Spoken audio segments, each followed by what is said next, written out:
panelists very briefly. I'll start with Dr. Anthony Conrad Kapoza, who is the Dean of the Faculty of Law at Uganda Christian University, Mukono. Dr. Kapoza holds the Doctor of the Science of Law degree in Intellectual Property and Cyber Law from the University of Illinois College of Law in Urbana. Is that Champaign or Campaign? Champaign, USA. And he holds a Master of Laws in International Economic Law, specializing in Intellectual Property Law from the University of Warwick in Coventry. And he's also a graduate of Bachelor of Laws, Makerere University. He will tell us a bit more of his work and his research, and maybe we could give him 15 minutes to do that. I'm very excited to be here at the ANU workshop, mainly because just a few years ago, as Daniel said, we got together, Josephine Nagere, the current president, Captain Leon was in the US, some other colleagues, Bruce inclusive, and many others, and shared with us this idea that many of us had actually just been nursing to bring doctoral people together and see how we can use our research for the good of our country. So last year, the annual conference happened here, actually, it's about that time that I was also going through the preliminary defense to my thesis, so I wasn't here at the time. But now that I'm back and I'm seeing the fruits of what we discussed and decided to put together coming to fruition, that makes some good excitement. Daniel and I go back so many years. We've been in law school together and shared so many stories together and research. So working together on a project like this is equally exciting. I was invited to talk about quite a number of things. I was assigned some questions, but principally coming down into my experiences, the research that I did, and what it has taught me generally. My research was on the topic of the cultural divide. The topic of my thesis is called the cultural divide, traditional cultural expressions and a modern entertainment industry in developing economies. My expertise is in intellectual property law, and in a nutshell, what that encompasses is the intangible, what you would call rights to music, rights to inventions, rights to anything that you would call a creation of the mind is intellectual property. And someone who comes up with that creativity gets the intellectual property rights as his own. And what pushed me into doing this research is that a few years ago, in 2009, I was seated in a law firm called CP Law Associates, where I'm an associate. And my senior colleague told me that a friend of his had contacted him and wanted some advice, of which all my senior associates is called Simon. He felt I was in a better position to help with the answers to the question. And the person that had contacted the firm was angry that the president of Uganda, His Excellency Yoweri Museveni, had come up with 2 points that the Ankole community had been using for so many years, over hundreds of years. These were folklore or traditional points from the Ankole community. And President Museveni had decided to coin these 2 points together and come up with the now famous "You Want Another Round." So this person felt that they wanted to do something about it. The president is not entitled to what we call copyright in intellectual property law for this song. And I realized I combed through our copyright law, which is the Copyright and Labor Rights Act of 2006, and I couldn't find a worthy answer to this person that had contacted me, something that would satisfy him.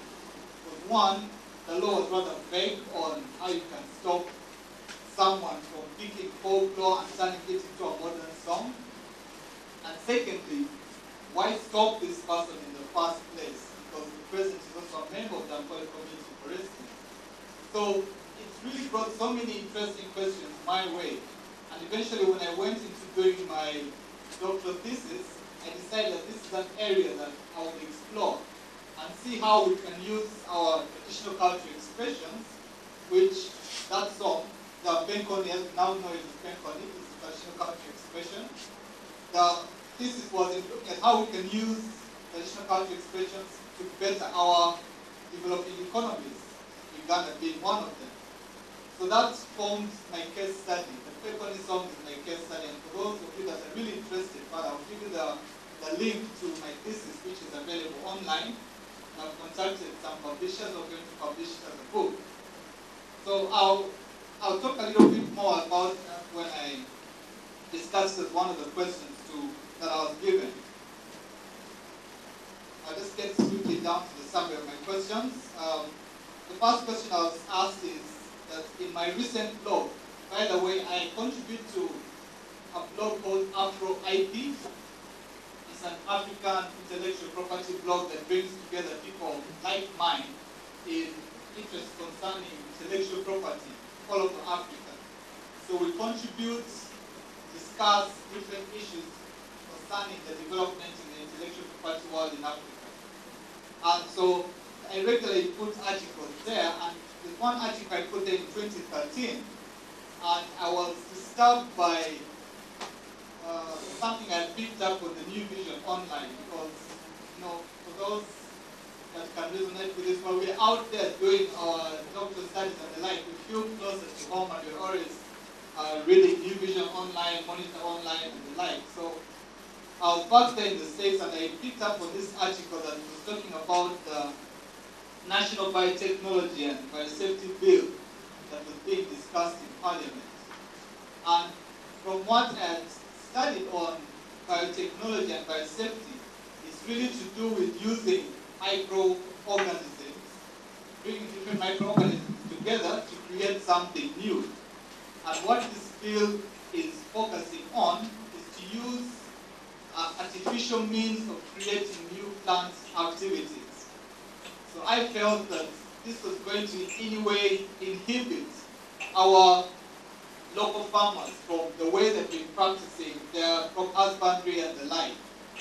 So I contributed this blog, and my article in the blog was, the topic was biotechnology developments in Uganda, should we be jubilating?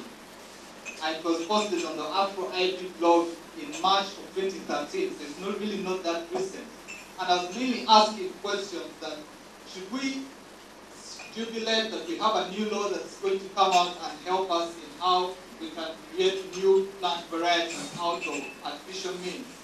Will it really help our local farmers and the like? And I had a few responses to that. So the question I was asked for today's conference is that, okay, that I asserted that biotechnology developments are likely to ultimately destroy the means of survival for Ugandan farmers. So the question is there evidence to support this claim? Will a ban on food biotechnology result or pose a threat to competition? Before directly answering this, it goes back to part of what Dr. Nkata has been talking about, that we should look at research, we should, as policymakers, as doctoral students and doctoral holders, come out with information that is based on well-done research, quality research, as opposed to just thinking off the cuff. People who formulate, as he said, people who formulate and discuss policies should have a capacity to do so, and it should be well-grounded. So much of this is a blog. I thought through and picked my information from other online sources that I had been looking into. And these were various articles connected to farmers. We're talking about what farmers engage in with regard to plant varieties. I won't go into the specific websites that I looked at, but there's one report called the Union of Concerned Scientists, 2009 report, Failure to Yield. It has talked about genetically modified organisms, biotechnology, and plant varieties that come from man's creation of plants. And it discusses whether genetically modified crops are better than organic crops. In Uganda, we have mainly organic crops and the like. And the report is actually giving a very terrible picture as to whether we can gain so much from genetically modified crops. Because the main basis I used to write my blog. First of all, I was saying through the reproductive age, through That's where HIV is. And therefore, potentially even the future is at stake, potential of the next generation as well as the current workforce. So I wanted to see how we can discuss the kind of work I'm doing, but also summarize the current advances in antiretroviral-based HIV prevention. I think this is very important for our country. Like Daniel did read a synopsis of what I did put forward was that for the last couple of years, there's been a decrease in the trend for HIV actually globally. However, that does not translate well when you deconstruct the global picture into the national picture. Interestingly, for us, being the pioneers of potential HIV prevention, at least in the region for the last couple of years, we seem to have fallen off the wagon for the last few years, and therefore our prevalence has shot up. That's the combination of so many factors.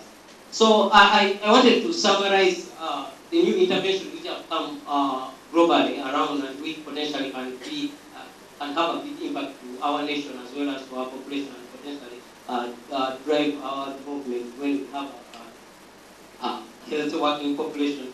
So antiretrovirals, just not to be as a lecture, is just a medication used to treat HIV.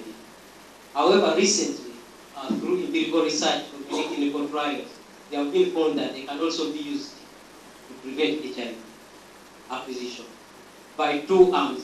One, by treating people who are HIV infected, and therefore potentially reducing the amount of virus within the population, therefore potentially these people will become infected. That is one. And two, used as, for people who have been out, especially when you are traveling back home, especially you've been there for ages, you also need to take antimalarials. That is pre-exposure prophylaxis. You want to prevent yourself that when by the time you come in, you already have the medication in place, so that you need to have a mosquito bite, you don't get malaria infection. So now this is what has been transferred into HIV. So HIV uninfected individuals can take antiretroviral-based medication, and therefore they reduce their chances of acquiring HIV. This is one of the breakthroughs of the last 3 years. And so those two combinations alone are very significant. For treating HIV infected people who are potentially in HIV service coronary couples, that's where when one person is HIV infected and the other person is HIV uninfected. This study which said if you treat anyone of those two, the one who is HIV infected, with antiretroviral-based medication as soon as you realize that that person is HIV infected and put them on treatment, their chances of transmitting their partner reduces by about 96%. That is phenomenal for any HIV prevention strategy. And the other way around, if you are a high-risk person and you get into high-risk behavior, and therefore you are at risk of acquiring HIV, if you take antiretroviral medication which are called pre-exposure prophylaxis, and you take the drugs well, your chances of reducing the risk of you acquiring HIV are way between in the heterosexual population at this point, like where coming from way beyond 65% to 75%. That is in the general population. However, if you take the drugs as you are being instructed, the chances go up to 90%. And I think that is really phenomenal. However, this intervention can only work if they are transferred to policy. And that's where I think we are the conundrum is at this particular moment. And the other bit, it can only work if people know their HIV status. So you need to test. If you are HIV positive, then you are put on treatment. Therefore, that will help us reduce the amount of virus circulating in the population, therefore can reduce the chances of them transmitting. If you are HIV negative, then you can be characterized into different risk group. Are you from the risk sector where you think the current intervention which are available can't help you, and therefore you potentially need to take medication? We have good intervention already in place. Be faithful, use condoms, and abstinence. Those alone have done wonders in the initial stages. However, they cannot sustain because they are behavior based. And therefore, for the condom, people are going to get condom fatigue. Abstinence, you're going to tell this to kids, but then they grow up and therefore they have to go there into the reproductive area, they have to think of children. So abstinence ceases at some point to be a current message. They are good but they can't sustain the prevention. So we need to add up together with the stream of other new interventions which have come up. And that's why I wanted to briefly talk about this. So like I told you, clinical trials done in Uganda have demonstrated that antiretroviral-based medication when taken as for HIV prevention do work. But one conundrum we have at the moment is how do we try to deliver this to the policymakers to be part of the mainstream prevention strategy in this country. And therefore, I thought if we talk with brilliant minds here, they are going to be part of our messengers to try and whoever you talk to who are in charge of policy to be aware that there is this kind of intervention. I was reading last week, I think the other week was HIV AIDS Day, and two articles did come out in New Vision. One and the other one was in Monitor. One of the from New Vision called me because I think this is a radio presenter. Is one of the popular guys. I think should be Radio Simba. And was saying he's been living in HIV discordant relationship since '94. Luckily enough, her partner is still HIV negative and they have successfully been able to transmit their infant. However, one of the conundrum is antiretroviral medication used as prevention can change their life. Why?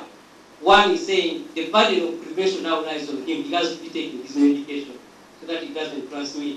He gave an example that since '94 they have given birth to people. So that means they have had unprotected sex. So we can't. So that means along the way we are going to follow the work at some point. So we need to find intervention we can cover those loops. And it was lamenting that since the last 3 years when this intervention have been proclaimed to be working, we have not had any blueprint from the government showing that potentially identifying particular risk groups should be targeted for this intervention.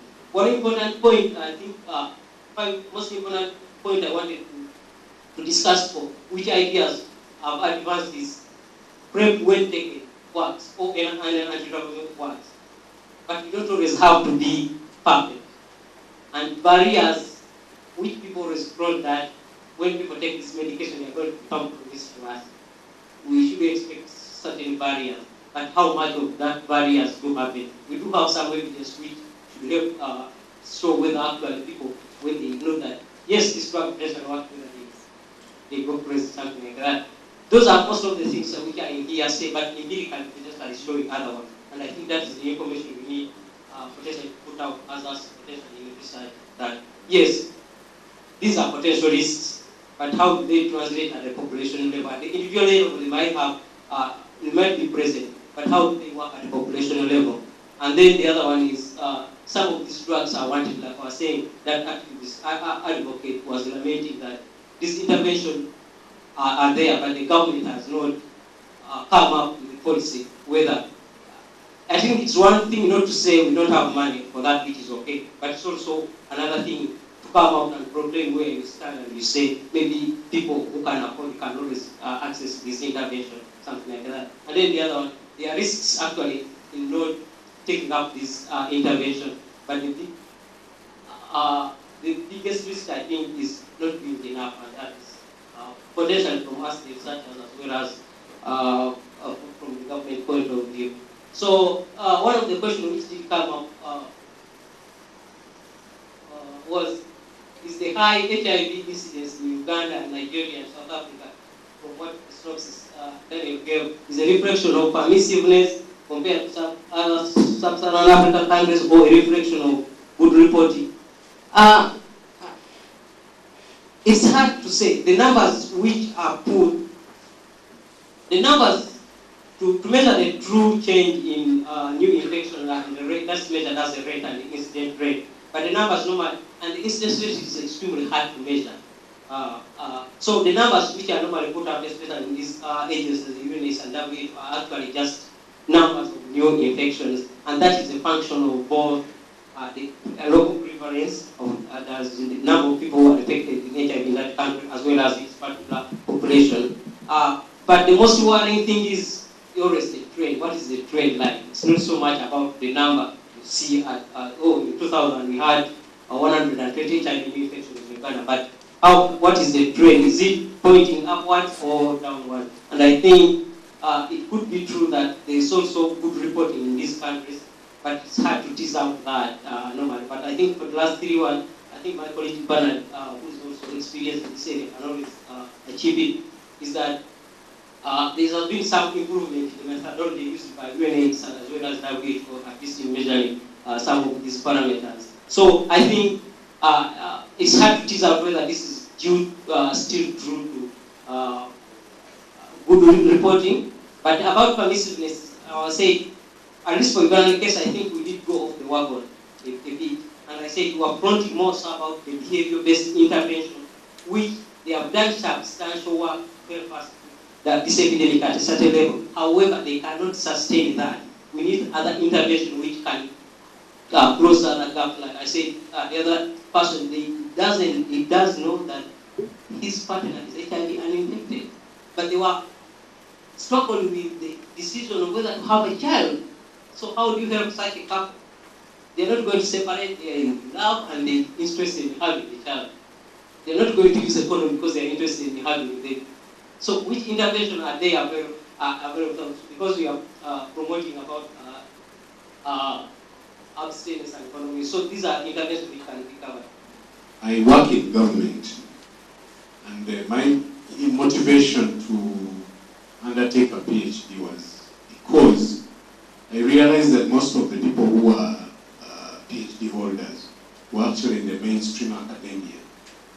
I hadn't been in academia, so from government I decided to take on a PhD because I thought to complete the cycle of the demand and supply of research and innovation, we needed to have that collaboration of government, academia, research institutions, the consumers of research, and also the regulatory environment which supports research. So that's how I got motivated. Actually, I was working for the judiciary, and I thought I would do some work to improve the way judgments are analyzed and the court activity is performed. So I decided to take on a PhD, and my area of specialty then was natural language processing and artificial intelligence. So I really thought that using those tools, I should be able to assist the judicial officers in delivering their judgments faster by analyzing the court session information, be able to come up with more informed and focused judgments and decisions in their cases. It really worked, and I piloted it in the judiciary, and I got my PhD. That was in 2010. When I went back to government, I realized that ICT can do a lot more for government.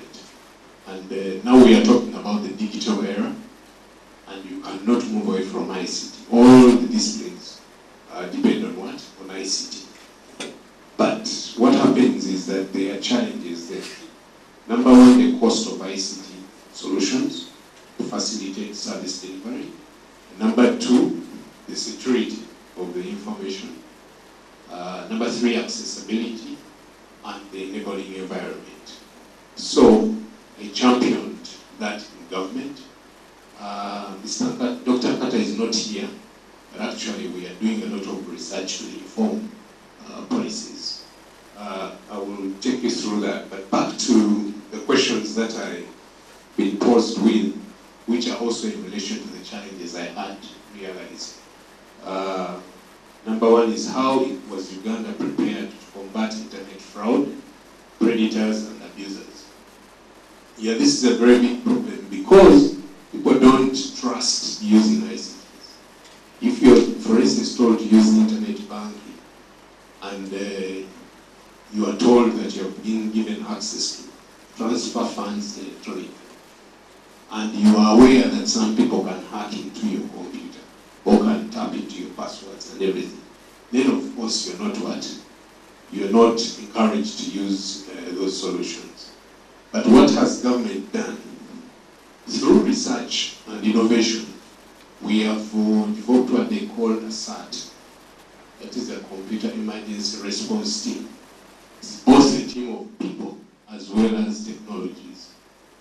Now, what happens here is we get incidents of attacks, of what attempts of attacks have been done. And then we analyze the information using several tools, technology tools, be able to get patterns and also see origins, and also see the root cause of such attacks, and are able to actually narrow down and get to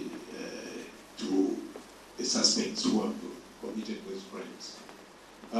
We have also had cyber laws, as you're all aware. We have the computer misuse law, we have the electronic transactions law, electronic signatures law, and these are laws that facilitate utilization of ICTs in transactions, business transactions, and other electronic transactions. Now, you must have heard, all of you, about some Bulgarians who are doing some dirty work on ATMs. These ones have been successfully convicted under the computer misuse law. You heard about people who hacked into the URA system and who are changing records to benefit themselves. These have also been convicted using these laws. Another area that we have looked at, we have actually created a National Information Security Advisory Group comprising of not only government, but industry players and academia. People have been chosen to advise on information security. And most of these are actually researchers in the areas of information security. So we use that. In that same vein, we have developed a National Information Security Framework, which has the policies, the standards, the procedures, the responsibilities of what should be done by all of us, right from accounting officers and ministries, how they should handle information security. And indeed, the President of Uganda signed a directive that this framework be implemented. So we're at the implementation stage, and this will really help us to ensure that our information is secure and that the citizenry trust information technology. Another thing that has been done is we ensured that we have some training conducted for the police, the judiciary, URA, and several other areas, and UCC, such that when, for instance, magistrates are deciding on cases concerning IT, they know the cyber laws very well, and they know what to do.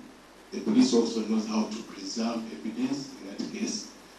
I know a situation where there was a computer fraud, and when the police came, see there's a monitor and then there's a CPU. The monitor is simply the screen. So they came and just got the screen and said, we have taken what? This evidence. So they kept it for about 4 months. We had to abuse it in what? In court. So when they reached court, they took the screen. And when we were called in to analyze, we really said you don't have anything, because this is just what? A screen. The actual data remained what? So we are doing all those to inform what? But we are doing a lot of awareness, and we are going to go out in the public. But I would want to tell you that we have that SAT and we have a website where everyone can post their comment. If you have an incident which has happened, you can post it there, then we follow it up. And we shall provide the right responses. You have heard we are working with the Ministry of Internal Affairs on the National ID project. It is in its advanced stages.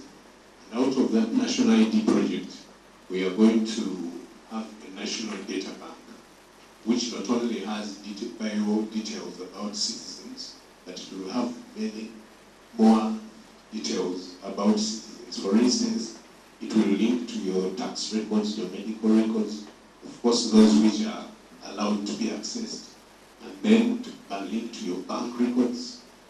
If you go to open an account in the bank now, you know they ask you for LC letters, whatever, people who will stand in for you and all those things. So this time we won't have that when we have the National Data Bank, because they will authenticate the records from the what? From the National Data Bank, and it will have unique identification of people, fingerprints and everything, photos, all that.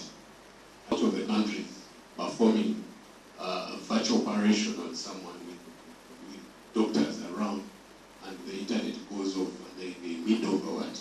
An operation, you know what can happen. So we need to have internet bandwidth.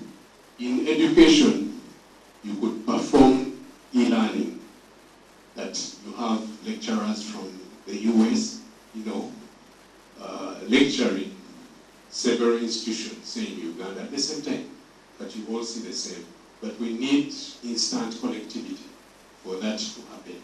So we realize that the bandwidth is, first of all, expensive, not reliable, and also not enough.